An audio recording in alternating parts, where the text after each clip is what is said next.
What's the craziest case of malicious compliance you've seen? Mrs. Davison fined me $25 because my son's tricycle was visible from the street, so I got her a bill for $30,000. She was the unofficial queen of our neighborhood, a petty tyrant who lived to enforce the most obscure rules. I was a single mom, her favorite target. I get a crisp, printed violation notice in my mailbox every few weeks, complete with a photo. A garden hose not perfectly coiled. A garbage can put out an hour too early. The tricycle was the final straw. I was exhausted from working 2 jobs, and I just forgot to put it away. The next morning, the little white envelope was there. I knew complaining was useless. She ran the neighborhood association, so I decided to read, not the neighborhood rules, I already knew those by heart thanks to her. I went to the library and read the city ordinances, all of them. For 3 weekends, I sat in a dusty corner smelling old books and coffee, learning about zoning laws, drainage requirements, and property line setbacks. That's when I found it. A regulation about unpermitted retaining walls over a certain height requiring an engineering survey and a city permit.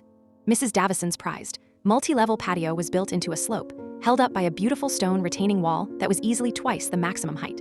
I went home and wrote an anonymous letter to the city planning department, citing the specific ordinance and expressing concern as a fellow resident about the wall's stability. A week later, a city inspector with a clipboard and a measuring tape showed up at her house.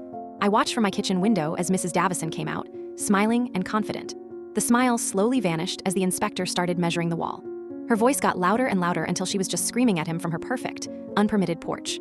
The next day, a bright orange notice of violation was slapped on her front window. The city made her tear down the entire illegal patio and retaining wall. Now there's just a giant patch of mud where her award-winning roses used